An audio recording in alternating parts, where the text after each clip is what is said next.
ayé yín. Ìtú fẹ́ sọ ni wípé it takes two to tango. Mo dẹ̀ fi ìpè èèyàn méjì ló máa ń jà. Èmi wo lọ́nà kan wípé Ọọ̀ni ọ̀fíìsì Adéyẹyè Ògúnwùsì Lẹ́gàdì second ń ò báyọ̀ kankan jà.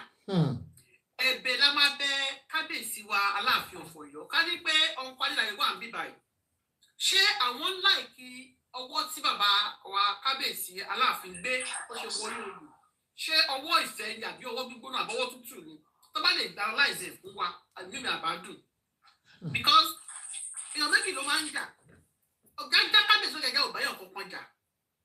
Because wọ́n lọ́wọ́ ọ̀fẹ́ sí wọn nígbà tí wọ́n dé ni wọ́n dùn pé àmì ilé ìdùnkù wọn ló wà lórí Aláàfin, àwọn máa understand ara àwọn máa tún ilé Yorùbá ṣe, àwọn máa jọ ṣe àṣepọ̀, wọ́n máa jọ fọwọ́sowọ́pọ̀.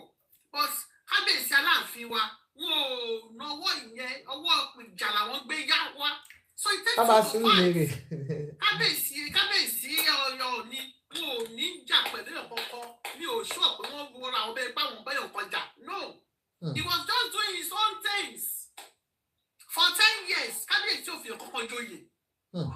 He was just doing his own things. He was just welcoming people, embracing people for 10 good years. Ó tó ní bó ṣe bẹ̀ tí wọ́n á fi hàn joyè sí. Ẹ ṣe gọ̀mà. When you look at it, I don't want to talk too much, but when you look at it, bó ṣe fi ìyàwó Tinubu joyè báyìí gbága. Ẹ̀yin náà fi ọ̀kan lọ́mọ àbí ọ̀kan. Ọ̀kan lọ́mọ. What is the rivalry? But see, no. Fẹ́ ká ronú deep. Kò tá bá ronú deep, nǹkan ò ní tò. Kakọ̀ bá ronú deep, kakọ̀ wá bá fi fẹ́ tò ní wípé àwọn máa bẹ kábíyèsí wa Aláàfin of Ọ̀yọ́ tí wọ́n jọ ọ́ tó bá pé ọ̀kan ló ń tì wọ́n àbí ọ̀kan ló ní wọ́n gọ̀ àbí ọ̀kan ló ní kó má gbà kí wọ́n tẹ̀ gẹ́gẹ́ because àpẹẹrẹ méjèèjì yẹn àpẹẹrẹ tó lágbára jù lórílẹ̀-èdè Yorùbá ni. Kó má jẹ́ pé àwọn òkè ọya náà mọ̀ọ́mọ̀ wàá rí wọn. Because I also surprise everybody.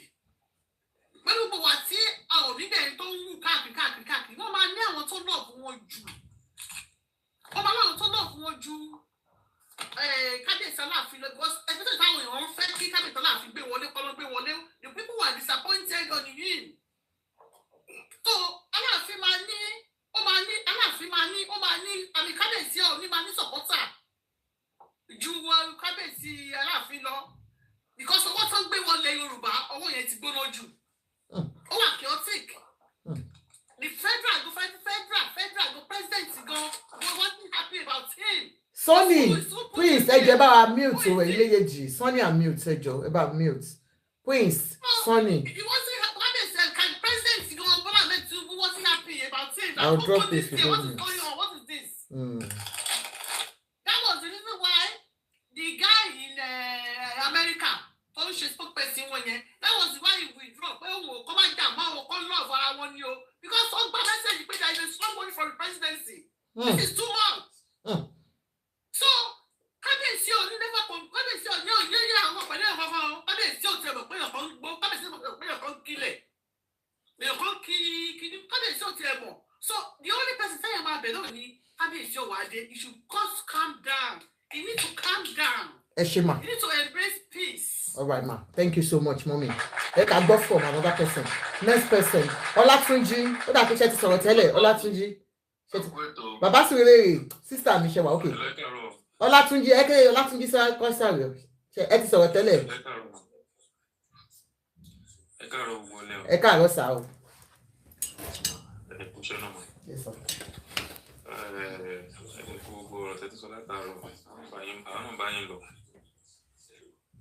Anyway,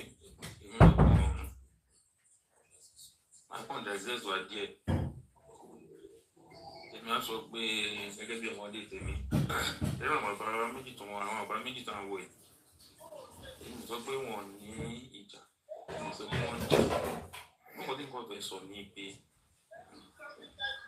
àánú ara mi ṣe máa ná àánú àwọn Yorùbá ń ṣe ó ń ṣe mí náà because tá bá fẹ́ wò lé ní báyìí sí mi ò rí ọba ọ̀tá yìí mo lè sọ pé ilé ìlú lè represent wa pé ó máa jó lórí wa nílẹ̀ Yorùbá tẹ́lẹ̀ gbé àlẹ́ sọ pé òkè o ó máa pàṣẹ fún the whole of Yorùbá land àbí Oòduà land gẹ́gẹ́ bó ṣe ń sọ lọ́nà. Ṣé rá àwọn tí àwọn àbá méjì tá a lè sọ yìí dẹ̀rẹ̀ mo kọ́ lè mi fẹ́ advice wọn ni pé kí wọ́n gbójú kúrò ní òkè ọ̀yà kí wọ́n jókòó sílé because òkè ọ̀yà tí wọ́n lọ yẹn wọ́n máa ń respect bẹ̀rẹ̀ ju ilẹ̀ wa lọ gbà èmi ò mọ nǹkan tí wọ́n rí bẹ́ẹ̀ o and I'm very sure pé politics ti wọ̀ ọ́ politics bá dẹ̀ ti wọ̀ ó máa wọ̀ ó wà dẹ̀ ti wọ̀ onítọ̀hún yẹn in fact ọlọ́run kan ló lè bá tu ọ̀rọ̀ ilé ayé kó tó wá lè tu ọ̀rọ̀ ìlú because nísìnyí àwọn ọba méjèèjì yìí nísìnyí any small thing wọn lọ sí Sokoto wọn lọ sí ọ̀dọ̀ èmi tí mi sọ̀rọ̀ muslim ni mí ọmọ ìjẹ̀búdẹ̀ ni mí ló ṣe yes sir táwọn ọba bá jókòó sáàyè tí wọn náà tí wọn tó dé pé nǹkan tó ní ló tó wọn jẹ tí wọn lọ sọ́dọ̀ àwọn bọ́s ìlú ìyọ̀rẹ́ Nàìjíríà ìgbọ̀nsẹ̀ gan ẹni bọ̀dọ̀ fẹ́ ṣe nǹkan láì ó gbọ́dọ̀ dé òkè ọ̀yà láwọn yẹn náà láti lọ gbà ṣẹ́ rí. bẹ́ẹ̀ ni ẹ jẹ́ káwọn ọba ìkan jókòó sáàyè wọn kí wọ́n lè bọ́sẹ̀ ìkan tó bá ní kọ́jọ́kọ́ tó wọn jẹ wọ́n lówó lọ́wọ́ wọn lẹ́bìtì lọ́wọ́ bí wọ́n bá jókòó sáàyè ara wọn táwọn ọ̀gá náà bá rí pé àwọn ọgbọ́n dá wọ́n wà òkè láti kí wọ́n ti àdìpẹ́ lọ wọn mọ́ àwọn ọgbọ́n máa ń lọ for example Alaafin yóò lọ sí yá Ìlọrin bàbá yẹn jókòó Alaafin ọdẹ jẹmọ Alaafin ọdẹ jẹ ìlú ọdẹ bàbá yẹn dẹ Alaafin ọdẹ ń kí bàbá yẹn èyí dẹ kí ọba pẹ kí ń respect ọba kan nílẹ̀ Yorùbá mi ẹ má bínú mi pé mo fi ń bú wọn náà kọ wọn táwọn kí respect ọba kan nílẹ̀ Yorùbá ní yọdọ sẹ Alaafin ọ̀nà ọ̀sẹ̀ náà àwọn náà máa lọ sí nọ́ọ̀tì yẹn náà adóòlù ní ìmọ̀ kan níbẹ̀ òun ò gbé kò sí ọkọ̀ tí èèyàn lọ sí ìgbọ̀n tó yòó nílò ní tó lọ lójúmọ́ wàá rí ọkọ̀ gbé ṣáàjú fún wọn lọ síbẹ̀. Davis ẹjọ ẹ bá wa mute o if not I will drop you. for being that wọ́n fa àwọn create insurgency tó wà ní especially ní ọ̀dọ̀ wa nígbà ẹ̀ because nígbà tí àwọn èèyàn tó rí pé bóyá nǹkan tí ẹjọ́ ń ṣe lọ́rùn ẹ nílé bá wọn sọ tọ̀rọ̀ àwọn ọ̀dọ́ yín kì í wọ́n attack right by ẹ nílé bá wọn sọ̀rọ̀ so àwọn ọ̀dẹ̀ attack right by ẹ̀yin lè rí èèyàn lè kú lábẹ́ lójoojúmọ́ ẹ lè bá wọn sọ bẹ́ẹ̀ ṣe lọ́dọ̀ wọn tó ní bí àpò tó fẹ́ bílíọ̀nù lára wọn fẹ́ gbà wọ́n ṣe look side yẹn which is not good torí nǹkan àti sọ pé torí kò tá máa di tá máa yàgbẹ́ ìdànù àbí torí ipò tá máa fi lè lọ́jọ́ ọ̀la àwọn tó jọba lánàá dà àwọn Ọọ̀ni àná dà àwọn Ọ̀yọ́ Aláàfin Ọ̀yọ́ àná dà àwọn Àwùjalẹ̀ àná dà torí pé afẹ́ lo rosùn afẹ́ lo bẹ́ẹ̀kì afẹ́ lo wọ́rẹ̀ẹ̀fà tó yẹ pé wọn ayé ta yé ọ̀tọ̀ fún àwọn tó ń kú lábẹ́ ẹni méjèèjì tẹ̀lé ń gbìnà ẹ wá ń jà lọ́dọ̀ lórí ọtọ́rìtì lórí kéyìn ọtọ́rìtì ò ní yàrá mi pé kí má ṣe nǹkan mi kò dé ní òkúta náà dúró mi Ọ̀yọ́ ló dé Ifẹ̀ yín ló dé so ẹ̀gbọ́n tẹ wọ́n yóò kú lójoojúmọ́ wọ́n gba ọ̀dọ́ yín wọlé kò sí kọ̀tẹ́ bá àwọn gómìnà àṣọ kò sí kọ̀tẹ́ ẹ̀ lè sọ́mọ́ àwọn gómìnà àwọn bá ná wọ́n máa pa àwọn gómìnà jókòó ni pé nǹkan báyìí ń ṣẹlẹ̀ ẹ̀yin ọba táwọn ń pè ní paramount sí ni ẹ wá sọ̀rọ̀ ayé di ẹ wọ́n dàgbé lóye I'm very sorry o wọ́n kọ́ máa mi advice ni o kọ́ máa bínú o èmi kọ́ advice kan tó dẹ̀ dùn mí kọ́ sórí mọ́ náà gbọ́rọ̀ yìí báyìí tó dẹ̀ máa ń kan lára pé ìní àmójútó àwọn ẹ̀tọ́ máa kàn lọ́la mí ìwà yẹn bá ilé rí ẹnu sí north lójoojúmọ́ Aláàfin ọ̀ṣì lọ sí Kwara of Eastern ẹ bá wọn bá ẹ má lọ sọ́dọ̀ wọn mọ́ ẹ fi wọ́n lẹ̀ káwọn ẹ jókòó sọ́dọ̀ yín ẹ jẹ́ ká secure ara wa bíbá yìí ná ká kọ́kọ́ wà yìí ká jẹ́ kọ́kọ́ fún mi kẹ́kọ̀ọ́ ẹ kọ́kọ́ tọ́jú inú ilé yín náà kẹ́ tó jáde.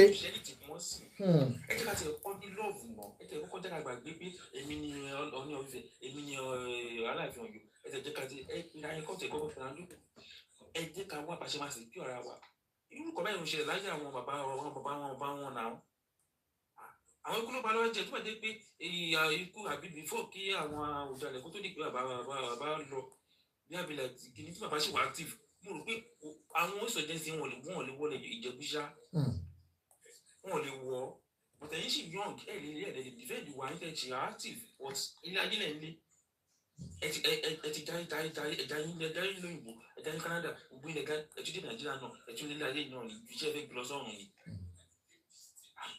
lè gbé sọ̀rọ̀ náà jẹ́ ká tẹ̀ fi gbogbo pé wọ́n tẹ̀ ń jẹ olórí kọ̀ọ̀kan lẹ̀ olórí tó náà wà ní èyí tó jẹ́ pé gómìnà yẹn wá sílẹ̀ Yorùbá yìí wá sí Ìbàdàn ibẹ̀ kí ló fẹ́ wọ́n fà wá smọ́tì ẹ̀ máa ní pé eléfẹ́ nìkan jó yìí. Kí gbogbo wa ti ewu nǹkan tí Gumi ń sọ Gumi láwọn àwọn heartmen ò lè kúrò nílùú imagine gbogbo nǹkan tó yẹ ká rí ní ìjà fún gangan nìyẹn. Ó ga ọ́ àwọn ọba yìí wọ́n pẹ̀lú tó ṣe ìka náà èmi àwọn méjì wọn ìka ni wọ́n wọ́n mọ̀ nǹkan tó ń ṣẹlẹ̀ àfi tó yẹ kí wọ́n fẹ́ gbóná. But ọba Ọọ̀ni ò já ṣe báwọn ti Ọọ̀ni náà ti wá bíbá yìí ǹjẹ́ ò lè rí ọba Ọọ̀ni I don't know if he has done something that we don't know. wọ́n máa ń lọ sí nọ́ọ̀tì yẹn. ó pè pé kọ́ máa jẹ́ pé kọ́ jókòó kí kankan lé wọn kó ta wọ́n lẹ̀ ń sọ. kó jókòó sílé wọn kó máa lọ sí nọ́ọ̀tì yẹn kó jókòó sílé wọn náà kó jẹ́ ká kọ́ńtò ara wa. Hi, can you hear me? Kásìkí ọ̀bọ̀dà wa. God bless you. Ẹ ṣé sà. tó bá rí pé nǹkan wà ní nọ́ọ̀tì yẹn òun náà ló fẹ́ máa wò pé ibi tí nọ́ọ̀tì yẹn tẹ́yìn náà lọ yẹn èmi náà fẹ́ máa ṣe kọ́kọ́ ń bẹ̀. That's the fact. Mr. Adebisi, they are playing the same game. Now, wow. Even president goes there go. To buy the naughty. Support. President is not okay. Ẹ ṣé gan, ẹ ṣé sir, ẹ ṣé Mr. Olatunji. Kale gbọ́ from Alaafin. Thank you so much, sir. Next person. Ẹ ṣé Mr. Olatunji. Next person. Baba Surulere, sister mi. Happy Merry Christmas, ma. Yes, ma. Yes, ma. Happy New Year in advance, ma. Ẹjọ́ iyọ̀ ló yẹ kẹgbẹ́ sẹ́yìn kẹgbẹ́ bàbá wa Tinubu sẹ́yìn ibi tó ti ń jó náà. A ti ṣẹyọ látàárọ̀. Irọ́ ìṣẹ̀yọ nǹkan tẹgbẹ́ sí rí o. Ọmọ the young child group tó fẹ́ group tó fẹ́ the young child jákèjá máa pè wọ́n náà. Rádà ọ̀nà. Nígbà tó jẹ́ pé young people àwọn méjèèjì èmi ò sáìdì ìyàwó kan mi ń ṣọmọ Ọ̀yọ́ ẹ mọ̀ wá ǹjẹ́ búbọ́ sí èkó làwà àwọn òǹjà nígbà tó jẹ́ pé young people ni wọ́n at least ó yẹ kán lè jókòó kán lè bára wọn sòótọ́ ọ̀rọ̀. Can you hear me? Yes, sir. Torí kò sí èmi ò ní sọ́pọ́tà o mi ní kankan torí mi ń ṣọmọ náà bẹ̀ so tó bá ṣe wọn ni kò ṣàṣe dáadáa. No, gẹ́gẹ́ bí ọmọ Yorùbá là ń sọ níbí báyìí we are not about. No, mo ń lọ bẹ́ẹ̀ sìn mo ń Okay, lọ ma. bẹ́ẹ̀ sìn Okay, ma. gẹ́gẹ́ bí ẹni tó bọ́ọ̀lẹ̀ sìn ó lóun ò sọ́pọ́ọ̀tì kankan òótọ́ ọ̀rọ̀ ni ilẹ̀ Yorùbá ló yẹ ká mọ bá ṣe máa tún ṣe gbọ́ pé ẹni tó sọ̀rọ̀ mo support everything tó sọ because ẹ lọ sọ́tún ẹ ń gba nǹkan ẹ lọ sósì ẹ ń gba nǹkan bẹ́ẹ̀ dẹ̀ gba nǹkan ẹ̀yin lẹ̀ mọ́ àbáyín sọ pé gba nǹkan ẹ má gbà wá lẹ́nu but bá ṣe máa ṣe gbogbo ẹ̀ tó ṣe máa dá tọ́wọ́n tó ń ṣàgbẹ̀ tó ṣe máa padà sínú oko tó ń ṣe pé tọ́ba yìí tí kò tó máa ti wà fún wa látòkè òkun kan á lè jẹun kò yẹ kó rí bẹ́ẹ̀ tàbá rí nǹkan tó bá wà nù wọn èmi ò mọ èyí tó wà ní Canada tó lo years at least ìlú òyìnbó tá a lọ ṣé mo pé mi máa sọ ẹgbẹ́ ìjẹ́ má bínú ọgbọ́n òun là lọ kọ́ ń bẹ̀ gan gọ́sọ̀ òyìnbó ní peace ni ṣé kò yẹ káwa náà délé ká lo peace tá à ń bóyìnbó lò yẹn ni because èmi ò rí bóyìnbó méjì dúró sí títí kan bára wọn jàre ní ìrírí so àwọn òṣèwà ọgbọ́n kan kàtà tí orí kọ́ níbi tá a lọ yẹn káwa lọ lò nílé tèmi ṣe rò nìyẹn bàbá wa Ọọ̀ni náà la máa bẹ̀ kó túbọ̀ jẹ́wọ́ rẹ̀ kọ́ ní sùúrù tó bá pẹ́ tó bá yá ayé ọ̀gá wa tó wà lẹ́yìn yìnyẹn kò sùúrù náà ni sùúrù la lè fi ṣe gbogbo ẹ̀ bí tó bá kù sí ibi tí gbogbo ọ̀rọ̀ wọn bá kù sí kọ́lá Elédùmarè kó bá wa pẹ̀tù sí wọn nínú kó bá wa pẹ̀tù sí wọn nínú because tílù bá dà làwa náà máa rí wọn nínú wa máa dùn tílù bá dẹ̀ tó dà nídàkejì náà a tún máa rí wọn náà inú wa tún máa dùn so kàn jọ kàn máa jà gbogbo ẹ̀yin olùgbèjà kò sẹ́ni tó lè. wọ́n ní ẹ jáwọ́ ẹ̀yin olùgbèjà tẹ̀ ń dájà lẹ̀.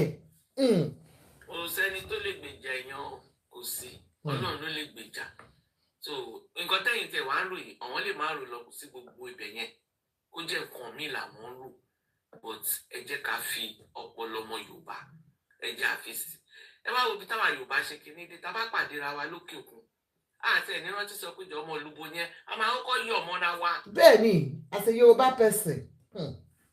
as pé o àti ìjọ ṣèdè yẹn a máa kọ́kọ́ yọ ọmọ ra wa àìmọye ẹlòmíì wá ní aṣọ́mọ yín kọ́ lélẹ̀ máa ní mi ìnà ọmọ ń lo òyìnbó ìnà ọmọ ń bí bó ti má ti réyàn báyìí máa yọ ọmọ ni tó bá ní ìdí nǹkan máa assist ẹ̀ lánàá ibi táwa lánàá ọmọ mi kan sọ̀rọ̀ wọ́n lè gbọ́ ní bàbá Súlè rí mi lẹ́tírọ̀ àmọ́ náà ọmọ mi ń bí ni ó yà wọ́n lẹ́nu nǹkan tó bá mú wa tá dókè òkun tá kóra wa jọ tá à ń ṣe bí ọmọ ìyá ẹjọ́ àwọn tó wà lé náà ẹjẹ wúrẹ ẹ̀yin ọba ọ̀tún ọba òsì ẹ bá ní nǹkan ẹ tó bọ́lẹ̀ ti sọ ọ̀rọ̀ gidi ẹ bá ní nǹkan tó ń dùn yín lọ́kàn ẹ pera yín lórí fóònù ẹ yanjú ẹ má jẹ́ kó wọ́n sáwà àwa ọ̀jájá ìlú ẹjọ́ abẹ́yìn ni ìyá mi ẹ kú ètò. Ẹ ṣé gan ni mọ́mí wa. Ọlọ́ba yín máa tó. God bless you. Ọlọ́ba yín máa fún yín lágbára o. Àmín Jésù. Thank you so much. Náà fún yín lókun. Àmín. Ẹ ṣé. Àmín. Àmín. Àmín. One love sis. Thank you so much. Àmín. Àmín. Thank you ma. Ẹ ṣé gan ma. Yes ma. Ẹ ṣé gan ni o. Àgbáyé adalẹ̀ o. Next person, Davis K1 Aditi K. Do you want to talk? Yeah. Ẹ káàbọ̀ sà. Kò lè dàpẹ́ tí ń bínú látàárọ̀.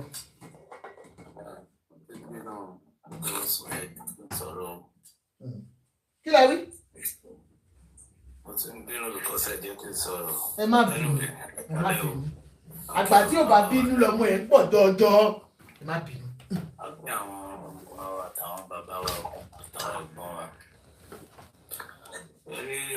Sophie, can you hear me? Nípa ọba kò ṣe ọba ṣeré wọn kì í jà fọba. Wọn ń jà fọba. God bless you. Ọba tó bá ti jẹ́ first class ọba nílẹ̀ Yorùbá tó wọ́ pèbí. Tọ́ba ní ọgbọ́n fọba jẹ ọba lọ́ba ń jẹ o. Ó dẹ̀ ní nǹkan tó jẹ ní pèbí wọn ń bọ̀. Kí ló ṣẹlẹ̀ sí Mr. Davis àgbọ̀n mọ́? Ẹ fi àwọn méjèèjì sílẹ̀. Nǹkan tó bá wà ní àárín wọn á yanjú ẹ̀. Ṣé ẹ gẹ̀tì mi? À ń gbọ́ yín sà. Ẹ fa àwọn méjì sílẹ̀ kan tó bá wà láàárín wọn á yanjú ẹ̀. Àtàrọ̀ tí mo ti ń follow program yìí ó ń dàbí pé àwọn kan take side fún. Kò sẹ́ni tó take side ẹjọ́ ṣẹ́ ní lórí platform yìí bóyá ẹ̀ mọ reason tẹ́mi fi jáde lẹ́nu okay maybe because you just joined us. I don't think you have seen anywhere. Mo máa mọ gbogbo àwọn platform tẹ́ máa ń sọ wọ́n ń jà wọ́n ń bú ọba kan wọn ẹ lè rí èèyàn kan kí n jẹ́ kó bú ọba kankan bí báyìí kò dẹ̀ sẹ́ni tó ń gbèjà ọba kan a kàn ń sọ gẹ́gẹ́ bí ọmọ Yorùbá ni ojú ń tì wá. Ojú ń tì wá. Tàbá ti torí yẹn náà sọ̀rọ̀ lójú bá ṣe máa gbè lẹ́yìn ọba kankan àgbọ̀dọ̀. Ó dàbí pé ẹ̀gẹ́ ẹ̀tì kan tó ń ṣẹlẹ̀ tálẹ́ ẹni tó gbèjà lẹ́yìn ọba kankan bí báyìí sí. Ẹ̀rẹ́ mi kò gbà tó sọ pé Mr. Adédayọ̀ tó ṣe báyìí ṣé mi ò bí wọ́n lẹ́ẹ̀kan náà ní straight pé Mr. Adédayọ̀ please is it true please don't do that again. Ara Mr. Adédayọ̀ fi ń sọ̀rọ̀ bọ́sẹ̀ mọ̀ pé mọ́mì tó bọ́lẹ̀ ń sìn nígbà tó ń sọ̀rọ̀ ọ̀rọ̀ ni wọ́n sọ̀rọ̀ pé ọ̀gá wa tó wà lẹ́yìn model types comment section pé imagine a king is ọ̀gá wa. Mi ò dẹ̀ wá rí wọn mi ò báyà bá ṣe sọ ẹ mọ̀ pé sọ pé àwọn méjèèjì gangan ẹ mọ̀ pé she said something like that pé àwọn méjèèjì àwọn ò tí ẹ yẹ mọ̀ mo ti understand. bá fẹ́ bá kọ àwọn méjì ni. Kábíyèsí wa ni wọn o. Ọba nílẹ̀ Yorùbá àwọn méjì ẹ lè yọ sí Ọ̀yọ́ kò ní ìfẹ́ ẹ lè yọ sí. Ọ̀gá ọba kan jọba nílànà ẹ̀tọ́ ọba kan ò jọba lánà ẹ̀tọ́. Èwo ló fi jọba nílànà ẹ̀tọ́ ẹ má jẹ́ ká gbé yẹn wá. Nàìjíríà ti wá ní Ìbàdàn ló ti jọba kì í ṣe Ọ̀yọ́ ló ti jọba. Mr. Ṣẹ́gun Àdìgún ẹ̀yin ní sùúrù ẹ jọ̀ọ́ ṣe ní èyí mi ìfẹ́ kẹ́ sọ pé ẹ̀ ń gbé ìjọba kankan ẹ ní sùúrù ẹ jọ̀ọ́ ẹ ká gbọ́ ẹ jẹ́ ká sọ nípàrà lélẹ̀ yìí Mr. Àdìgún ẹ jọ̀ọ́. Ọba jọba lọ ọba òjọba lọ olórí aládé làwọn méjèèjì wọn ń jà fọba tó bá yá tó bá parí ìjà yìí gbogbo àwọn táwọn sọ̀rọ̀ social media lè má mọ̀ sí tó bá dẹ̀ ń rí abẹ́ close door náà tó jẹ́ pé gbogbo eléyìí kan tó ń ṣẹlẹ̀ ní tàwárò pé ó ń fàjà kọjá kókò jẹ́ pé just cook up something ní nǹkan so ẹ jẹ́ ká ṣe sùúrù gẹ́gẹ́ bí ọmọ Yorùbá ká kàn observe pé nǹkan tá a rí là ń sọ. ká observe kàn bá jẹ́ tọ́ka má sọ̀rọ̀ lẹ́ ń sọ ni àbí báwo ni we should just keep quiet don't talk about it or people should know how to talk. àtọ́ba tó wá pẹ̀lú jà àti tó wá pẹ̀lú peace oníkàlùkù wọn náà mọ nǹkan tí wọ́n ń jà fún wọ́n fi olóyè jẹ wọn fún olóyè jẹ bọ̀ kókó ọ̀rọ̀ tẹ́ ti sọ sẹ́yìn ni pé àwọn olóyè tán fi ń jẹ kí ni impact tán ti ṣe fún wa nílẹ̀ Yorùbá kí ni impact wọ́n fọkàn lọ́mọ jẹ ẹnìkíní fọkàn lọ́mọ jẹ ẹnìkejì náà fọba king Ghana jẹ all the way from Ghana kó wá jọba ẹ̀kọ́ wá jẹ oyè nílẹ̀ Yorùbá kí ni impact kí náà ti impact. kí ni reason tó fi ṣe tó fi fún ọmọ Ghana ní ọba lóyè. Point of correction, Mr. Davis. President Ghana tó wá joyè nílé Ifẹ̀. They go deep into the history dáadáa. Ọ̀ní náà ò ṣàdédé fi President Ghana fi joyè nílé Ifẹ̀. Ṣé ẹ gbọ́? Wọ́n pè bí kan ní onínàná Ashanti ní Ghana. They are from Ilé Ifẹ̀. Wọ́n ṣe máa ń sọ wípé ó jìnnà bí ọ̀run Ashanti nínú òwe Yorùbá. Ọ̀run ọba Ashanti wà nílé Ifẹ̀. Tí ọkọ̀ tó bá ń bá kú nílé Ashanti ní Ghana, wọ́n máa ń gbé wá sí Ilé Ifẹ̀ rẹ̀ láti wá sìn. So kò kàn ṣàdédé sọ pé òun fi President Ghana joyè nílé Ifẹ̀. Back to the history ni gbígbà pọ́nmọ́ wálé wá joyè ni. Ṣé understand? Mo kàn ní kí n sáré correct yín lórí yẹn. Ẹ lè lọ fact check ẹ o. Ẹ ṣé sà. Àti gbọ́ ẹ̀ definitely bó ṣe rí fún ẹ̀ńtọ́ fi joyè all the way from Ghana náà ló ṣe rí lọ́yọ̀ọ́ pé ó máa ní reason tó fi ṣe Tinubu náà jọ̀kan lọ́mọ. Òótọ́ ni ọ̀kan lọ́mọ torí màmá ẹ̀ náà ó ṣàjẹ yèyé ọ̀kan lọ́mọ àbí kí ni màmá wọn jẹ. Torí ẹ̀ náà ni pé ẹ mọ̀ oníkálukú náà ń ṣe ni. I understand. Wọ́n ṣe bí ṣe Tinubu jẹ́ kí Tinubu tó jẹ president. Ìsìn ló ṣe ìjọkan lọ́mọ ẹ̀yin ò kí ń mọ̀ nǹkan kan ni ẹni sùúrù gbà rẹ̀. Ó ti jọkan lọ́mọ nísàlẹ̀ Èkó gan ọba ìlú mi náà ti jọkan.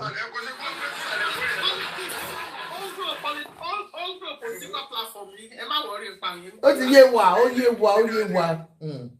Ayé yín Nàìjíríà. Bọ̀tí kan tẹ́mi kàn nínú ọ̀rọ̀ àwọn bàbá yìí ni pé politics ti wọ ọba wọ́n ti bọ ọba jẹ́. 100%. Bẹ́ẹ̀ni. Bàjẹ́ ó ti wọ̀ gan. Ó ti wọ̀ gan tipẹ́tipẹ́ pé bàjẹ́ gidi. politician ti ní respect fún ọba.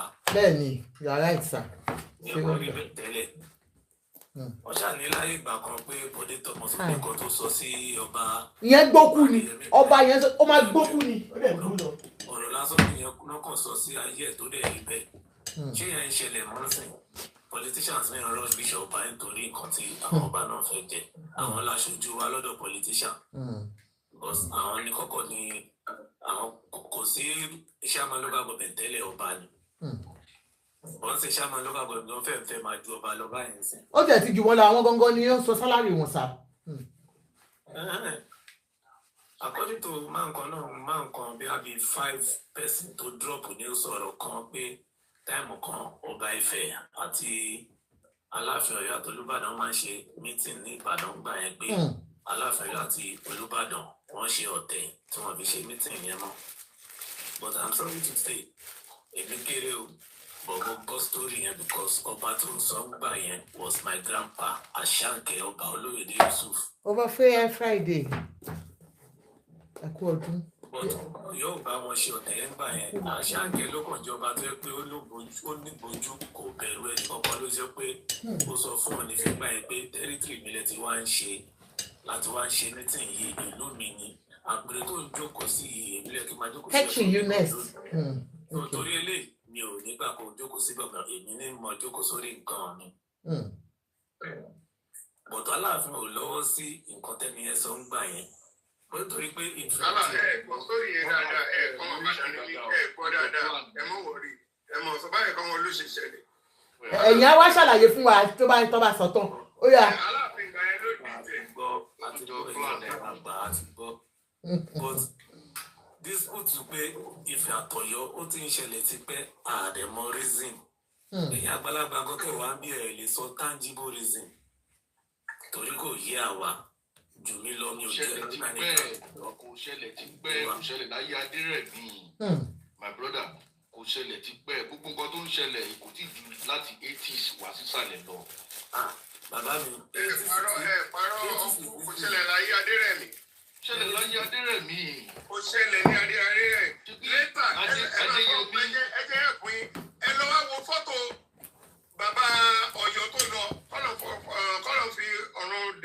was Friday, I'm fine.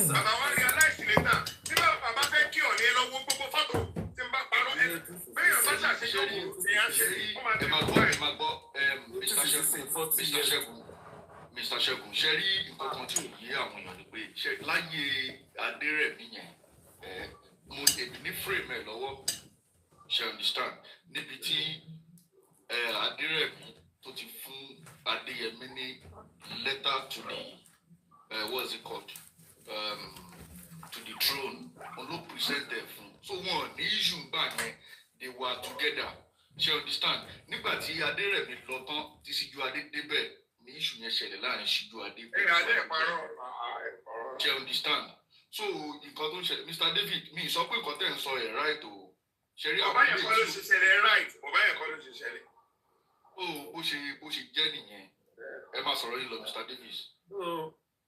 dispute yẹn mi ti ní retí pẹ́ láàrin Ọ̀yọ́ àti Ifẹ̀ tábàdẹ̀fẹ́ sọ Ọ̀yọ́ àti Ifẹ̀ náà ni wá àárín nǹkan Ọ̀yọ́ kò ní fẹ́ ààrẹ pẹ́tìfẹ́ náà kò ní Ọ̀yọ́ ẹgbẹ́ tí wọ́n bá ń fà iṣẹ́ tèmi ní ṣe wọ́n máa ń travel káàkiri gbogbo state Nàìjíríà tó bá lọ north báyìí kẹ́kọ̀ọ́ sọ àwọn sáàsì northern tó máa rò bẹ́ẹ̀ àwọn wọ́n wà ní ju àwa lọ. Wọ́n wà ní ẹ̀wá náà bí àti northern àti north ni district tí wọ́n máa ṣẹlẹ̀ láàrin ọba méjèèjì ọba méjèèjì bá ní ìṣù ilẹ̀ Yorùbá ti ní ìṣù nìyẹn. Bẹ́ẹ̀ ni ẹ ṣe gan ni nǹkan tá a fẹ́ ká bẹ̀rẹ̀ àwọn méjèèjì fún náà nìyẹn kí ilẹ̀ Yorùbá kó má bàjẹ́. Àwọn méjì ìbálẹ̀ rẹ̀ mi ò lè mi believe pé iṣu kankan lè wà nílẹ̀ Yorùbá táwọn méjèèjì ìbálẹ̀ rẹ̀. Ẹ ṣe gan sà. Ẹ ṣe. Àwọn àtàjẹ́ followers ẹ má jẹ́ ká ní Ifẹ̀ níní mo wà outside. No, we are not doing that here. Ẹ ṣe gan ni God bless you sir. Ẹ má ti sọ̀rọ̀ Mr. Prince ẹ jọ̀ọ́ ẹ jẹ́ kẹ́lòmí sọ̀rọ̀ ẹ̀yin nìkan lẹ́ ń sọ̀rọ̀ látẹ̀kọ́ ẹ jọ̀ọ́ Mr. Prince ẹ jọ̀ọ́ Mr. Kichi wọ́n ti ń sọ̀rọ̀ látẹ̀kọ́ pàjẹ́ káwọn sọ̀rọ̀ ṣó ti yé yín. Mr. Davis ẹ ṣe gan ni let's hear from Mr. Kichi ẹ jọ̀ọ́. Mo kí gbogbo ilé o. Ẹ káàbọ̀ sá. Ẹ ṣe. Àwọn ló máa kàn mí. Ilé lẹ́wà jàre ẹ jókòó dé. Máa kọ́ bẹ̀rẹ̀ lórí ọ̀rọ̀ sí Mr. Davis kọ́kọ́ bẹ̀rẹ̀ pẹ̀lú wọ́n ní wọn kì í jà fún ọba àgbà bẹ́ẹ̀. Wọ́n tún sọ ẹlẹ́ẹ̀kejì wọ́n ní àwọn kan take style lẹ́yìn Ọọ̀ni of Ifẹ̀. Báyìí gbogbo ọ̀rọ̀ táwọn náà sọ náà wọ́n fi style take style lẹ́yìn èèyàn kan. Gbogbo ọ̀rọ̀ tó sọ yẹn náà. Lọ́tọ́ á béèrè pé wọ́n fi èèyàn kan jẹ láti Ghana ṣé èèyàn ni àbí president. Ó ti yẹn so ìgbà á bẹ̀ lórí wọn kì í jà fún ọba yẹn. Wọn kì í jà fún ọba pé ọba jẹ lórí family ẹ̀dùn kan àbí ó jẹ lórí ara ẹ̀dùn kan ṣùgbọ́n ọba jẹ lórí rape kan which àwọn Yorùbá. Ẹ má rí pé ìdójútì wọ́n ti fọ́n embarrass àwa tá a jẹ́ Yorùbá gangan wọ́n embarrass wa gan pẹ̀lú gbogbo tó ń ṣẹlẹ̀ yìí. Tó bá yá sí mi bí àwọn ẹ̀yà mi wọn ní respect fún wa mọ́ lórí kan tó wọn bá wa ń ṣe. Ẹ̀rí tó ń bọ́ ọmọbìnrin á máa sọ̀rọ̀ ọba wa bí ìgbà tẹ́ pé kò tiẹ̀ no respect for them so I mean like láti sọ̀rọ̀. bóyá take side àbá take side ẹ̀yìn ká wo wọn tó ti ṣẹlẹ̀ before wọn rí sí point kan sí wọn ní wọn ti ń jà ti pé àwọn tó ṣẹlẹ̀ àfẹ́ mọ̀ ṣùgbọ́n for the fact pé Ọọ̀ni of Ifẹ̀ ó parí ìjà yẹn we should give it to him. Wọ́n wá parí ìjà tán ó wá di gbàtí ní Aláàfin of Ọ̀yọ́ yìí wá dé tí wọ́n dé ọba wa tó dé wọ́n ṣe correlation fún wọn gbé náà láti rí pé wọ́n dìde kíyàn kan àbí wọ́n dìde kíyàn kan wọ́n gba wọn lọ́rùn aṣáájú pé kí ló ń ṣẹlẹ̀ bóyá bó ṣe rí ni àṣàmọ̀ tó ṣẹlẹ̀ aṣáájú pé ṣé ọba yìí ó fẹ́ tún dájà lẹ̀ tàbí wọn fẹ́ dájà lẹ̀ kò sẹ́ni tó ti mọ̀ aṣáájú wọn tó wá yá wọ́n ṣe parí correlation wọn tán ó yẹ kí ọba lọ kí àwọn ọba kan wọn lọ instead wọ́n gba ṣòkòtò lọ wọ́n lọ kéèyàn kan bẹ̀ gbogbo àná láti orí yẹn náà a tún sọ́sọ́sọ́sọ́ oríkàlùkù take side wọn kan ò take side aṣáájú kí ló ṣẹlẹ̀ ó tún wá yá Ooni of Ifẹ̀ wá fi èèyàn kan jẹ ọ̀kan lọ́mọ of Yorùbá land sọdí láti gbọ́ pé wọ́n fún Ooni of Ifẹ̀ ní 24 hours kan reverse kìíní yẹn àwọn ní pé ṣé Aláàfin ò lè sọ ilé yìí mi rò bẹ́ẹ̀ ọmọ ọlọ́pẹ́ bí i rúmọ̀ ni títí tàfi wá rí pé kì í ṣe rúmọ̀ wọ́n sọ lóòótọ́ tó dẹ̀ tó rán tó yẹ pé ó tàbùkù gba àwa Yorùbá gangan èèyàn kan sọ̀rọ̀ bẹ́ẹ̀ lẹ́kùn bí ìran tó kọ wọn wọ́n ní ó yẹ kán lè pè wọ́n lórí fóònù one on one pé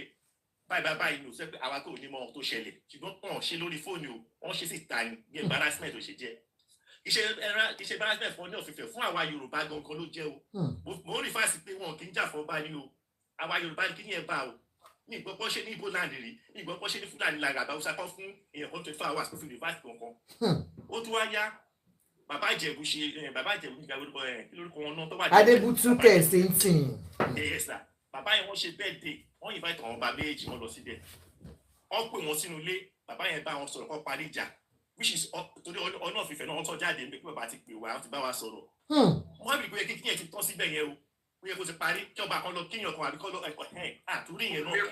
kò lè parí sẹtẹ́rìà tí wọ́n ti jọba wọ́n ti jẹ wọ́n gbé sátífíkẹ́tì lé wọn lọ àtọ̀pá àṣẹ ṣerú ẹ̀ṣẹ̀lẹ̀ rí nílẹ̀ Yorùbá ẹni tó bá nírú ẹ̀ṣẹ̀lẹ̀ lè kó bọ́ síta kó sọ̀rọ̀ kó ní mo parọ́ ọmọ Ọ̀yọ́ bá nírú ẹ̀ṣẹ̀lẹ̀ rí kó bọ́ síta kó sọ̀rọ̀ kó ní mo parọ́ ó tó ṣe pé gbowó ò lè sọ̀rọ̀ ẹ máa sọ̀rọ̀ lọ. ìgbà tó tún wá yá mi ò tí ì gbórí àgbà kékeré wọn náà wọ́n ti fìyàn kan jẹ ọ̀kan lọ́mọ mo wá bí pé ẹ̀kọ́ tó wá ní ànádá ọ̀kan lọ́mọ ní Yorùbá land ó wá jẹ́ méjì wọ́n náà bá ò lè pé méjì láàfin níbo lọ́kan lọ́mọ ti ń jẹ́ méjì ní Yorùbá land. ó sún wa o. kágbà pé ókè ká take side pé bàbá òní wọn nílò láti fìyàn jẹ ọ̀kan lọ́mọ bẹ́ẹ̀ wọ́n ti fún wọn jẹ náà oyè tí wàá tán Yorùbá land ni tí Aláàfin of Ọ̀yọ́ tí wọn lè lo oyè míì kan tó fi ọfẹ lómi tó yẹ pé ìsèmọ ọ̀kan lọ́mọ. oyè tó Yorùbá land tẹsọ yẹn oyè náà tún ni ẹ máa tún sọ̀rọ̀ lọ. ó wáyé pé ọ̀kan lọ́mọ méjì Yorùbá land yẹ pé wọ́n ti bà Yorùbá land jẹ́ fún wa fún àwọn Yorùbá kò dẹ̀ ní tọ́lẹ̀ tó tábàlọ́ pé wọ́n ń jà fún ọba wọ́n bà ilẹ̀ Yorùbá jẹ́ o ká gbé yẹn sẹ́gbẹ́ kan o kí ni yóò lè tọ́lẹ̀ mọ́ ó mì pé ẹni oyè tí Aláàfin bá ti fèèyàn kan jẹ́ sìn ọdún àfi tiẹ̀ náà jẹ́ ìbọn mi náà ń sọ ọ́ sí pé wọ́n fẹ́ tún jẹ wọ́n fẹ́ jẹ Ààrẹ Ọ̀nà Kakanfò ó ga o. Mr. Adédáyọ̀ tó rèsì kan lálákọ̀ọ́kọ́ lẹ́ẹ̀kan Mr. Adédáyọ̀ sọ pé wọ́n tún bọ́ sọ̀rọ̀ Aláàfin ọba Rasheed of Ìwó wọ́n ní olórin kan wà ní ìjòkó ọdún òfìfẹ́ wà ní olórin kọrin ọdún òfìfẹ́ ò lè kọ́ṣọ́ ẹni náà ẹ rántí pé the same scenario náà ló ṣẹlẹ̀ káwọn máa bú ọ ní the same scenario náà ló ṣẹlẹ̀ nígbà tí wọ́n fi màmá wa Olúrẹ̀mí Tinubu jẹ oyè ní ẹ̀rọ ti recently tí wọ́n dìde tó lọ gba máìkì. ṣé ọ̀nìyàn ló máa tún lọ bá wọn jà ní ṣáàtú bá màmá jà ní so ẹ má máa gbé blame lórí ọ̀nà òfìfẹ́. olórí aládé wà máa dìde bí. ṣé àwọn ọlọ́run máa parọ́ ń bẹ̀ lọ́wọ́ máa bọ́ṣọ àwọn tó máa lọ pé ẹ bá lọ ṣe. a ní ìrònú tura wa lọ. mo kàn fẹ́ ká mọ̀ pé recently Aláàfin Ọ̀yọ́ tún wá lọ sí Ìlọrin ẹwọ statement yẹn confirmation statement yẹn ẹwọ statement tó lò fún Yorùbá ní Ìlọrin ẹ̀mí ẹ̀rọ tọ̀rọ̀ yẹn tó sọ wọ́n sọ bẹ́ẹ̀ ni pé àwọn ọmọ Yorùbá wọ́n ló wá ṣiṣẹ́ ń bẹ̀ ni. so ẹ bá rí pé kí ni wá bọ́ sí pé àwọn tó sọ̀rọ̀ àǹdí Aláàfin of Ọ̀yọ́ iṣẹ́ tí wọ́n ṣe ó bá dì gan o jẹ́ ká sọ ìtọ́rọ̀ wa àwọn gbogbo ló ń dá kíní ilé o tó bá ní adviser gidi ẹ gbogbo kan tí mo fẹ́ ṣọ̀ sí. ó náà kí n tọ́ lẹ́nu kékeré pé ṣáìdì ẹ sọ ọ̀rọ̀ gidi lẹ sọ ẹ sọ truth ẹ má sọ ṣáìdì ẹnìkan ẹ̀yin dẹ̀ ti sọ truth ẹ má sọ̀rọ̀ lọ. ẹ wò mo fi tó pilẹ̀ fún àwọn àgbààgbà tó wà lórí. ó truth lẹ sọ ẹ má sọ̀rọ̀ lọ náà kékeré pé ṣáìdì ẹ náà. ẹ jọ ń sọ̀rọ̀ pàtẹ́ ń kó sí wọn lẹ́nu mo tó ti rí Mr. Adigun. smoke awa aláta brother mi one love. Thank you. wọ́n ṣe máa kàn sọ ní ìfẹ́ tẹ́ sọ lórí program yìí náà la ṣe nítorí pé látàárọ̀ tí mo ti wo program ẹ̀ wà by heart ìwé ọ̀hún tó ń sọ̀rọ̀ báyìí ẹ̀ ṣáà fún wọn láì kọ́ sọ̀rọ̀ ẹ̀ wà by heart rárá so ìfẹ́ tá à ń fẹ́ òun náà ní ká wá bá ṣe máa rí o ṣùgbọ́n láì jẹ́ pé wọ́n parí ìjà yìí lóòótọ́ kò sí ìfẹ́ kankan o torí ọ̀nà òfìfẹ́ ti ṣe tiwọn pé wọ́n take step lálákọ̀ọ́kọ́ láti parí ìjà tó ti wà nílẹ̀ tipẹ́ ìjà yìí tó wá ń tì ìtò wá wà sí o lè torí ìjà yìí ó ti fi ọwọ́ ẹ̀sìn bọ́ èké ìfẹ́ lọ sórí ibẹ̀ yẹn. tí ń tẹwọ́ ẹ̀sìn bọ́. ọwọ́ religion ti ní lọ́wọ́ so ó dá ní pé ọ̀kan take side based on religious ground ó jẹ́ kó rí bẹ́ẹ̀ lẹ Yorùbá la pera wa Yorùbá náà lè máa jẹ́ lọ. ẹ ṣe gan. so mo fẹ́ bẹ everybody náà ni gbogbo wa ṣáà fi sí gbogbo ní mo wá ṣe máa ṣe ọ̀rọ̀ ní tí ẹ mọ́ fẹ́ sọ ọmọ tó lọ́mọdé lè mi ṣùgbọ́n ó jọ wá àwọn bàbá wa náà máa gbọ́ à ń bẹ̀ wọ́n ni àtọ̀tún àtòsí ẹ ṣe gan ni God bless you ẹ ṣe Mr. Kechi Mr. Ṣẹ́gun Adigun jẹ́ ń fún yín láyè kẹsọ̀rọ̀ sí oníjọ̀gbọ̀n Ṣẹ́gun Àdìgún ṣe ti ráyè láti sọ̀rọ̀. Ok, mo ti lè ráyè láti sọ̀rọ̀. Ṣé ẹ̀gbọ́n tó sọ̀rọ̀ láìpẹ́ yẹn sọ̀rọ̀? Tó bá ṣe fi hàn ìjọba tó bá ṣe pé ní ẹlẹ́tọ̀ọ́ kó jọba. Torí mo gbọ́ history kan pé ẹni láìpẹ́ ni mo gbọ́ ọba tó lọ níjẹ̀bú yẹn wọ́n líle wọn ló kọ̀nà. Wọ́n torí pé wọ́n ní àwọn kàwé náà ni wọ́n wá láti ìlú òyìnbó. Wọ́n lè fún wọn jọba.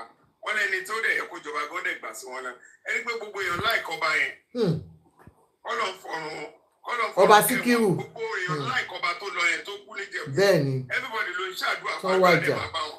Kéèyàn kan wá wí pé ṣé tóun bá kú lónìí ṣé èpè wọn máa ṣẹ́ fún àbádùá kó kọ́ ronú ààrẹ. Ìkíní sẹtẹ́rì àti wọn ti fi ẹ̀tàná fi jọba sẹ́yìn nílẹ̀ Yorùbá ọkẹ́ Olúbàdàn tó jẹ́ láì ní ẹ̀yìn ẹ̀ ìbọn wọn ti fún Olúbàdàn lọ́pàá àṣẹ àti pépà àti certificate. Gbangba ní everybody rí ìbọn wọn ti fún ọ̀nà òfin certificate àtọ́pá àṣẹ gbangba ní ìbọn wọn ti fún gbogbo ọba certificate nílẹ̀ Yorùbá gbangba ní sẹtẹ́rì àti wọn ti fún ọbọ̀ wa dé ní certificate. Sẹtẹ́rì àti ní àti ọ̀pá àṣẹ. Dàbí pé àpọ̀mọ̀ yóò láìkẹ́. Ókè tí ó bá sì ẹ̀jẹ̀ bẹ́ẹ̀, ìyẹn ṣe wípé ókè mo dórí bí. Ìpè tèmi sí ókè ẹ̀wù bàtọ́ ní jẹ. Ẹni tí ò fẹ́ràn ní kó máa fẹ́ràn ẹ̀. Bó ṣe kọ́kọ́ ṣe, ókè ìwọ náà lọ́dẹ èèyàn tó dé láti Amẹ́ríkà, kéèsì ẹ̀ sì wà lẹ́ o.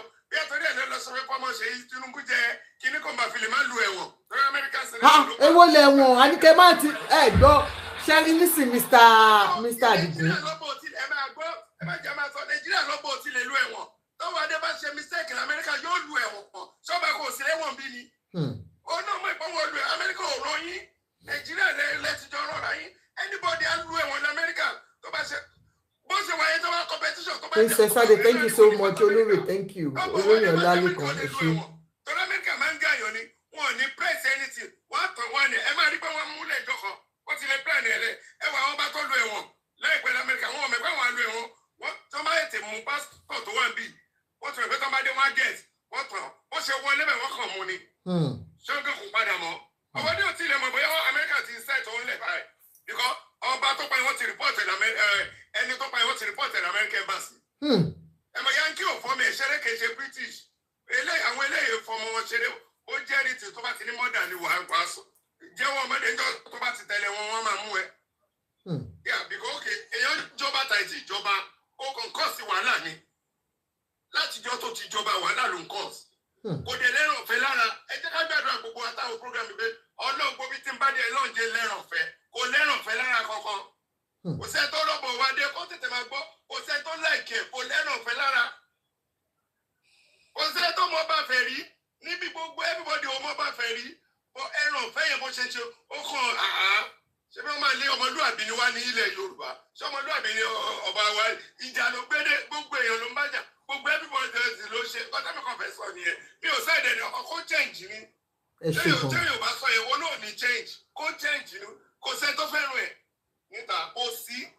tó fẹ́ràn wọn ẹ jọ̀ọ́ ẹ jẹ́ ká máa ẹ ní sùúrù Mr. Ṣẹ́gun Àdìgún ẹ máa fi respect ẹni wọn kò sẹ́ tó fẹ́ràn wọn ti yé yín ẹ ṣe. Àwọn náà fúnra wọn respect ẹ̀tọ́ bá pọ́n rẹ̀ ní la máa pọ́n lé ọba tó bá pọ́n rẹ̀ ní. Ìgbà tí mo máa ṣàdúrà sí mi ìṣàdúrà fún bàbá Ọ̀yọ́ ni. Bàbá tó dáa ni náà ẹ wò ń gbà tá Bíọ́lá kí ni bàbá ṣe? Bàbá àtọ́ba àjẹbú yẹn ògbó wọ́n bínú jáde lọ́dọ̀ àwọn Babangida ni. Gbogbo èèyàn láìkí wọn àwọn ọmọ kékèké tí ò bá mọ̀ níbẹ̀ nígbà kí ni Abíọ́lá wọ́n bínú jáde ní àwọn nìkan ni wọ́n support àbí wọ́n ní no wọ́n gbọ́ wọn gbà àwọn kan bínú lóní everybody sì máa sọ history yẹn. Everybody sì máa sọ history bàbá Ọ̀yọ́ tó kú yẹn everybody ṣe láìkẹ́ àwọn òṣè gbẹ́sẹ̀ lẹ́sẹ̀ bàbá Ọ̀yọ́ yẹn.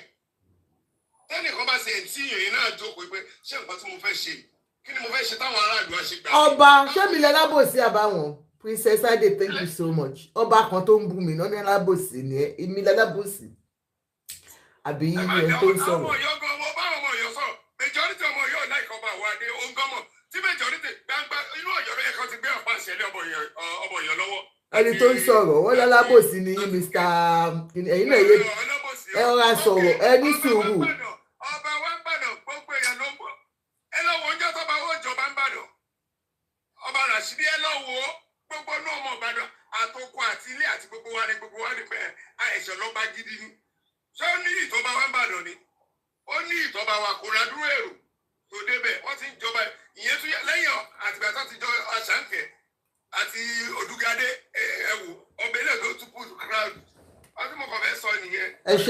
ẹ ṣe gan ni bá ṣe gbogbo wa ń sìnsẹ̀ àní bá ṣe máa pè wọ́n gbogbo wa bàbá wa Wádé àwọn náà ń gbọ́ àwọn followers wọn ń gbọ́ no matter what and wọ́n ní tó bá ń kọrin tí ò bá dùn ìwọ gan fetí ara ẹ̀ gbọ́ tẹ́ bá rántí pé bàbá wa Wàsíù Àyìndé my own father nígbà tí gbogbo wa táwọn èèyàn kẹnu bò wọ́n pé àfẹ́ yín lóyè bàbá mi dé rọra ṣe kí ni ó dé mi ní òdoyè mọ́ because etí ẹ̀ ò di ó ń gbọ́ ṣé you understand and it's the same thing with this our king you understand he knows gbogbo bí tí ó jẹ́ pé àwọn náà ṣe kùdìẹ̀kùdìẹ̀ wọ́n á tún bẹ̀ ṣe lágbára Ọlọ́run àfẹ́ kílẹ̀ Yorùbá bàjẹ́ we want unity between our kings so that we'll protect our heritage we'll protect everything that belongs to us Yorùbás díẹ̀díẹ̀ à ń lose out o ọba wa Ìwó wọ́n ti ń yà wọ́n ti ń kúrò nílẹ̀ Yorùbá o àdẹ̀fẹ́ afẹ́ bàbá wa Ìwó gan afẹ́ gbé wọn padà pé bàbá ẹ máa padà bọ̀ nílé ẹ má sọnù ṣó ti yé yín next person. ẹ kú àtàrọ̀ madam. Prince kẹ tó sọ̀rọ̀ ẹ ní sùúrù ẹjọ́sà ó láwọn kan tí mo ti lè já wọn bọ́lẹ̀ tó bá pè wọ́n sọ̀rọ̀ dos tó wà nísàlẹ̀ ẹ sọ̀rọ̀ yes sir. nǹkan tó dùn mí ni pé ẹ káalẹ́ kí n kọ́ kí everybody. ẹ káalẹ́ sá o. ẹni tó wọlé tẹ́lẹ̀ ṣé Adé or something Mr. Adé or so don't take side in pé ọmọ Ọ̀yọ́ ni kò sí anybody tó jẹ́ PA fún ọba so ẹ lè lọ sórí social media kan pé ń jà fún ọba nígbà ẹnìkan bú wọn. èèyàn kan ní mi ò correct o kókó respect Ọ̀jájá but Adédayọ̀ used òun for Ọ̀jájá did you not see when I talked about it ẹ jọ̀ọ́ now let us leave the division here ẹ jọ̀ọ́. example tí mo give tẹ́lẹ̀ pé gbogbo nǹkan kọ́lé lèèyàn máa rí gbogbo nǹkan lèèyàn máa gbọ́. ṣé pé mi ò rí mi ò gbọ́. so and aside that n pé ọ̀rọ̀ tí mo fẹ́ sọ fún ẹni tẹ́lẹ̀ ni pé mo fẹ́ béèrè question méjì lọ́wọ́ wọn pé ṣé ẹ̀yin tó ń wọ owó tó ń sọ̀rọ̀ sí pé ẹnìkan lọ bú ọba lórí social media ká ní ẹ sí ọba are you close to him whatever you are saying ṣé ọba ń rí but the problem is not from all these people èmi ò rí fọ́ọ̀tì lọ́wọ́ wọn reason ti sọ pé mo rí fọ́ọ̀tì lọ́wọ́ wọn like example tó ń sọ pé ẹnìkan sọ̀rọ̀ sọ́ba ọba dẹ̀ tó ń gbó lọ ya wèrè kó máa gbó ó dẹ̀ ń gbó lọ. àṣẹ wà lẹ́nu ọba. the problem is from the root because bó ṣe ń jọba láyé ìgbà yẹn nǹkan lè ṣe ń jẹ́ ń sìn ẹ máa rí àwọn afọbajẹ nítorí nǹkan táwọn náà fẹ́ jẹ ẹni tó tọ́ sípò ọba lọ máa gbé síbẹ̀ gbàdọ́ bá ti gbé síbẹ̀ ó yẹn tó wá kúrò ó tó wá bọ́ sọ̀rọ̀ politics kò ń ṣe ń pé bóyá wọ́n fẹ́ fi bóyá ìtọ́mọ̀pọ́n fi fàjọba wọ́n fẹ́ mú ìfà ló mú ẹnìkan kì í ṣe ìfà ló mú èèyàn president ló mú èèyàn candidate president ni ọkọ̀ jẹ́ candidate governor so from there ṣé àwọn alálẹ̀ ẹ̀gbọ́n tó sọ pé ó fẹ́ ṣiṣẹ́ ṣé wọ́n lè ṣe anything because wọ́n ti rẹ́nà gbọ́n wọn useless so ọba gan fún rẹ̀ ò láṣẹ lẹ́nu mọ́ ẹ rí ọba tó máa kókò kí n tẹ̀ fún anybody ọba máa rí chairman local government á tẹ̀ fún á rí governor á tẹ̀ fún á rí kínní normally nílẹ̀ Yorùbá tẹ ọba bá tẹ̀ fún nǹkan ẹni ẹ ó máa délé kù ni nígbà gbé adé ó fi tẹ̀ fún yàn ẹni ẹ máa délé kù ni ó wá ní nǹkan tó gbọ́ ọba máa tẹ̀ fún anybody nsìn ó máa tẹ̀ fún anybody ṣebí gbà tí ọba òfìfẹ́ ọkọ̀ jẹ kí ló ṣì gbà tó ọkọ̀ jẹ ń gbà ẹ tó láàárín ọ̀wà àtọ́ba ẹ̀kọ́ ṣebí something like this nature náà ṣẹlẹ̀. wọ́n náà sọ̀nà sí ìlú ọba tèmi ó dùn mí. so àwọn problem yẹn mo rí àwọn ọba yẹn àzẹ tó ní problem yẹn ẹ wúrú kíní Olúwo tẹ̀ ń sọ́nsìn ẹ wọ́n bọ́ ṣe ń pa kíní Yorùbá dà tó ń sọ di nǹkan mi. so ṣé wọn máa sọ pé wọn ní àwọn alálẹ̀ yẹn bẹ́ẹ̀ tán lè bá sọ̀rọ̀ àbáwọn àfọwọ́bàjẹ́ tó fi wọn jẹ́ sí kú àbí ìgbà tó bá rí bẹ́ẹ̀ ṣé kò ní nǹkan táwọn tó ń ṣe. so gbogbo kíní ni kò ní ìka parọ́ fúnra wa àti ilẹ̀ ló ti wọ́ wá so kò ń ṣe problem àwọn tó bá wà lórí àpèrè àwọn tó fi wọ́n síbẹ̀ ló ti fa àwọn Yorùbá ṣẹ̀sìn. òun kò sí ètò kan wọ́n ti gbé wọn wá síbẹ̀ so wọ́n ti fi wọn ní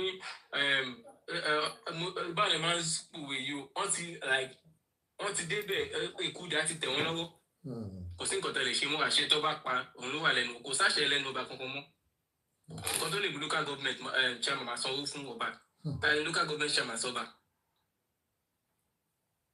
so wọ́n gbogbo ẹ̀ wọ́n ti dàrú so ọba ò láṣẹ lẹ́nu mọ́ so àwọn tó bá wá sórí social media tó bá àwọn bú ọba àwọn ń bú kíní kan ń fẹ́ fight fún ọba kan kí ni nǹkan òwúrí ní tó ń ṣe tí bọ̀bọ̀ fẹ́ fight fún wọn nǹkan tó ń dùn mí tí mo fi lè tí bọ̀bọ̀ tó wálẹ̀ kan tó kàn ń sọ̀rọ̀ tó yẹ pé àwọn tó ń sọ̀rọ̀ gan tó disrespect wọn pé tó bá disrespect ara ẹ̀ máa respect ẹ̀ ó ti fi wọn rúlé tó ti jáde wá kò sí kí ló máa ń fa àgbàlagbà ṣe máa fi ń rọ ọmọdé jẹ sọ pé tó bá ń wá kí respect tó ní wá sórí social media ẹ ti máa ń kúrò àwọn Yorùbá tó ti sọ lẹ́nu nìyẹn nítorí wọn ti wà láàbúrò lórí wọn ò pé wọn irú wọn lọ́wọ́ máa bèrè lọ́wọ́ pé dáàdi are you crazy so irú ọmọ bẹ́ẹ̀ yẹn sì lọ́ba gbélé lẹ̀ Yorùbá kílẹ̀ expect ọba Aláàfin tó ń sọ sí ọmọ mélòó ló wà ní kíní ẹ jẹ́ kó ọmọ wọn jáde kẹwúrú wọ́ọ̀sì kan tó máa pọ̀ tírì níta káwọn ọmọ wọn jáde kẹwúrú nǹkan tó máa pọ̀ tírì níta kẹwúrú tírì tó fáwọn ọmọ wọn kọ́ wá gbérú èèyàn bẹ́ẹ̀ kọ́ wá gbé sórí àpèrè kí lẹ́ expect pé kó ṣe ẹni tí ò mọ̀ nǹkan kan ẹni tó ti láìfẹ́ òkè ó ti wá sí abroad ó ti inculcate nǹkan gidi tán nílẹ̀ abroad kò mú sínú kó mú kó gbé padà tó fi lọ ṣe kí ní lórí àpèrè èyí burúkú bẹ̀ òun ló mú dání pé ọmọ olóyìnbó lè pò lójú wọn máa sọ bó ṣe rí ni normal ọmọ olóyìnbó ni kò ní ṣe kíní kan bá so gbogbo ẹ ti wọ́ wá ẹ ṣe sà wọn wo àwọn èèyàn láti fi jọba ọkàn tó bá ti ní pé kíní àwọn. so wọ́n ní amúkun ẹrù ẹ wọ́ nǹkan táyì sọ ni pé àwòsá láti sàlẹ̀ okay thank you sir thank you so what we are saying is let's preach to these people we know pé ó ti wọ́ láti bẹ̀ but báwo la ṣe máa ṣe pé káwọn méjèèjì kó má bà gbogbo culture wa kó má bà jẹ́ tán pátápátá ọba. kò lè ṣeé ṣe náà nítorí ìran ọ̀dàlẹ̀ ní ìran Yorùbá láti lẹ̀ kò lè ṣeé ṣe nítorí tí tẹ bá wo ẹni ìgbà tó kọ́ dórí àpèrè kí ló ṣe ìjà ló gbé wá bí ẹ ṣe sọ àwọn nǹkan kan wà ní àárín òun kò jẹ́ bí mouthpiece fún wọn ni òun kò ní sọ̀rọ̀ òun kò jẹ́ mouthpiece ni ọ̀dẹ̀ mọ̀ pé ẹni tó bá forí ẹ̀fọ́ agbọ̀n kò ní dúró jẹ́ mẹ́ because at the end of the day gbogbo ẹ̀ máa backfire. So ìjà ti wà kì í ṣe pé ìjà kì í sílẹ̀ láàrin àwọn ọba tẹ́lẹ̀ ìjà máa wà ṣùgbọ́n ẹni tó rí ẹ̀ bá pé tó jẹ́ ọba ló máa wọ́n pé tẹ bá ní kí n ṣe báyìí orúkọ mi lọ́fẹ́ pé ó máa ń díwájú oúnjẹ yóò dá sọ so ẹ jẹ́ kí n ṣe báyìí kí n ṣe báyìí ọmọ ọkọ lè sọ fún wọn kó ṣe nǹkan kó rẹ̀ bọ́ síbẹ̀ as mouthpiece kó kàn máa sọ síta ìjòyè mélòó lọ́pẹ́ afọbajẹ mélòó lọ́pẹ́ nsìn kí ìgbà tó máa sọ wọn sọ pé Aláàfin tó máa sọ̀rọ̀ tó máa pọ̀ ní Ifẹ̀ wọn ò ní sọ pé bí àwọn òjòyè tó wà lẹ́gbẹ̀ẹ́ àbí afọbajẹ wọn ní Ọọ̀ni of Ifẹ̀. bẹ́ẹ̀ni ẹ ṣe gan sà ẹ ṣe Ọlọ́run àkún onílé thank you so much ṣe ká lè torí ní pẹ̀lú ẹ̀sìn inú ti ń kun host next person thank you Mr. Dasi you made a lot of sense sir. Yes sir. Ẹ jọ̀ọ́ ẹ má bínú mo kàn fẹ́ sáré sọ̀rọ̀ kan lò. Ọmọ ọba. Yes mo ti kọ́ sọ̀rọ̀ lẹ́ẹ̀kan nínú nǹkan tá a fẹ́ gbọ́ nínú orí ètò yín ni bí nǹkan ṣe máa progress. Orí ẹ̀dì bí a máa fọ́lọ́ lọ ọ̀pù lọ́la nìyẹn tó ó tẹ̀. Anybody tó bá ti wá tó bá ti sọ̀rọ̀ against ẹni ọba ẹja sílẹ̀. Ó ti yé mi sir ẹ ṣé God bless you thank you dádì mi ẹ ti yes òun la fẹ́ sọ fún wọn kókó jọ kán máa sọ̀rọ̀ ọba kankan bá ṣe máa ṣe pé kí unity wà láàrin wọn ó ti yé yín God bless you ọmọọba next person ẹjọ mo fẹ́ lọ sùn ọba oníwàlá kan ní kí lọ sùn yẹn sà ẹ káalẹ́ ẹ káàbọ̀. ẹjọ òun ò sì lọ sùn ó ti ń kún ẹ lákòókò. ewo ti yín. tí máa sọ ní pé ẹ má jẹ́ kẹ́ni kankan bú ọba kọ̀ọ̀kan ṣe rí wàhálà tó wà láàrin ọba méjèèjì yẹn kì í ṣe wàhálà òní olómi tó ń sọ̀rọ̀ bíbá ìlú ni wọn tí ìbígbà tí wàhálà yẹn ti wà ńlẹ̀ so lè expect láyé kí wàhálà yẹn parí jọ kan àwọn tó dẹ̀ jẹ́ wàhálà wọn tẹ́ bá lọ gbọ́ ìròyìn dáadáa tẹ́ bá lọ gbọ́ sítórì ilẹ̀ Yorùbá tẹ́ bá lọ gbọ́ dáadáa nígbà yàwó lọ́wọ́ ẹnìkan support Awólọ́wọ̀ ọba Ọ̀yọ́ support Akíntọ́lá ibi tí wà láwọn ti bẹ̀rẹ̀ nìyẹn ó tó dìgbà yẹn ìgbà tó ń ìbò gangan fúnra wọn dé ìbò náà kọ́kọ́ dá gbogbo ẹ̀rù fún wa gbogbo tàn méjèèjì tẹ́ rí ọ̀dọ̀ ìbò ló ti bẹ̀rẹ̀ but ìdí bẹ́ẹ̀ ẹ má bú tó mo ti wà lórí àlátẹ̀kan tí wọ́n ṣàbù ọba Ọ̀yọ́ nídìí ẹ̀. Ẹ jọ̀ọ́ níbo lẹ wà tó ti ń bú ọba Ọ̀yọ́ látẹ̀kan dádì mi kábalágbàlagbà ń parọ́ ni. No, don't say that. Ẹ máa rí pé gbogbo èèyàn tó wá bíbá látẹ̀kan là ń sọ pé ẹ má bú ọba kankan ẹ jọ̀ọ́. Mo wà bíbá yìí sọ nígbà tí ìkan sọ pé eléyìí tẹ́ ẹ correct ẹ pé. Nǹkan tí mo sọ ni I am telling you that all I want is peace. You understand? So peaceful coexistence la fẹ́ not. Ẹ máa tẹ́nìkan kan máa bú ọba. Yes sir. Ìmọ̀ràn kò sí ìmọ̀ràn kankan tá a lè fún wọn. Ọba kan nígbà tó dé ó kó wàhálà wá ọba kan nígbà tó dé ó kó dààmú wá nù. Ẹ má jà sọ bẹ́ẹ̀.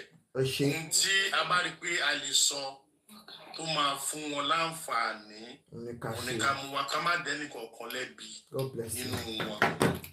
Bí ẹni wípé ẹni tó ń ṣe program àbẹ̀ni tó fẹ́ sọ̀rọ̀ ọba Ilé-Ifẹ̀ ló nífẹ̀ẹ́ sí ó ètò ọba Ọ̀yọ́ ìwé tó bá ṣe sọ̀rọ̀ inú ọ̀rọ̀ ẹ̀ ó ti máa yọ ń bẹ̀. Bẹ́ẹ̀ni sir. Ẹ má jà bọ́ ẹnìkankan nínú wọn. Ẹ ṣé gan. Ọba ni wọ́n. Bẹ́ẹ̀ni sir. God bless you. Ọlọ́run àkún ọ̀yìn ni ẹ ṣé bàbá wa ọba.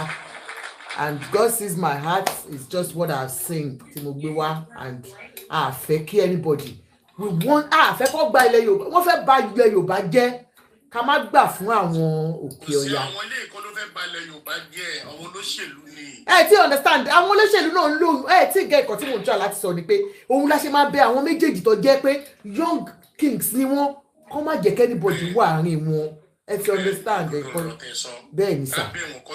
Kàn jọ̀ọ́ God bless you.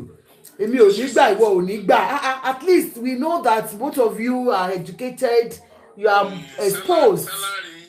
Tó bá tí ọba Ọ̀yọ́ bá sọ pé Aláàfin mo gbà ẹ́ lé olórí ọlọ́ba kò dín sálárì yẹn kù. Bẹ́ẹ̀ni. Ọba Aláàfin dẹ̀ wọ́n pé ọba Ọ̀yọ́ dẹ̀ ọba Aláàfin ọba Ilé-Ifẹ̀ dẹ̀ wá sọ pé Aláàfin mo gbà ẹ́ ọmọ ọba niwọ náà ọ̀gá ọba nìyẹn kò dín sálárì wọn kù. Wọ́n ṣá politician ilẹ̀ yòó ẹ wo ohun tó ṣẹlẹ̀ mo kàn fẹ́ lú ọ̀rọ̀ yẹn ni. Yes sir.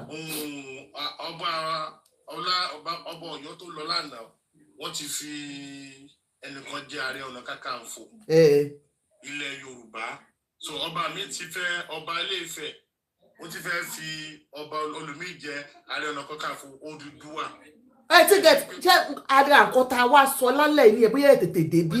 Ìpínlẹ̀ ti gbọ́ ìyẹn dáàdì ẹ má fún wa ní irọ́ ẹ má fún wa ní rúmọ̀ o rúmọ̀ ní wọ́n fẹ́ fi Olúmi jẹ Ààrẹ Ọ̀nà Kakanfò ilẹ̀ Yorùbá. Wọ́n ní kò síbi tó ti jáde wọ́n ní rúmọ̀ ni. Ẹ má escalate rúmọ̀ please. Olóṣèlú bẹ́ẹ̀ sẹ́ kò sí tó jọ bẹ́ẹ̀. ẹ proof ẹ mi ní nǹkan tí mo fẹ́ proof tó kù sówó tí mo fẹ́ gbà ń bẹ̀. So ẹ má bí tẹ́ bá ti wà ṣọ́ọ̀fù kò yẹ kẹ́ máa announce ẹ̀. Àní ṣe bí ohun tá a gbọ́ ni. Ẹ tẹ́ bá ti gbọ́ tó ti bẹ́ẹ̀ ṣọ́ọ̀fù ẹ má máa sọ. News okay ṣe TVC news ló sọ. Fake rumor lẹ́yìn gbé ẹ̀gẹ́ má escalate wọ́n náà bloggers ló gbé ẹjọ́. má escalate ọ̀rọ̀ yẹn náà ẹjọ́ tó wà sensitive go very very sensitive ẹjọ́. Ẹjọ́ tó ní. Tí mo gbọ́ ni ẹ̀fẹ̀ bífẹ̀ ṣe máa jọba ló yẹ ká máa preach. Bọ̀tí bí ohun tá a gbọ́ ni mo sọ bọ̀tí mo ti sọ síwájú náà pé a ní ìdí ẹ̀. Ẹ má bu ọba kan fọ́ba kan. Kò sẹ́ni tó bọ́ba kankan fọ́ba kankan sẹ́ ẹ̀ gbọ́ wa. Amóhun tó máa ṣe àǹfààní sílẹ̀ Yorùbá wa. Nǹkan táwa ń sọ nìyẹn. Tó fọ wàhálà láàrin ọmọ méjèèjì yìí. Owó tẹ́ ń pè mí. Ọ̀rọ̀ àwọn politician wa olórí burúkú àwọn abatẹnijẹ́ yẹn lọ. Àwọn ló ń dàrin wọn rú wọ́n fẹ́ jẹ́ káwọn ọmọ làwa da gbogbo ẹ̀rú fún wa ni. Àwọn olórí burúkú ẹ̀dá ìyẹn. Ẹ ṣé sà ẹ ṣé. So ẹ̀yin bàbá wa méjèèjì wọ́n ní ká bẹ̀ yín. Ó dà pé everybody to contribute. So ká kan conclude pé ẹ̀yin bàbá wa méjèèjì we love you so much and you are both young kings you're both educated and I can see Adémọ́yìfẹ́ wá sọ̀rọ̀ ìyàwó ọba Ọlọ́run pé mo like woman yẹn ìyẹn ìyàwó ọba wa Alaafin of Ọ̀yọ́ wípé God, the way she speaks, the way everything about her, it's so queenie, you understand?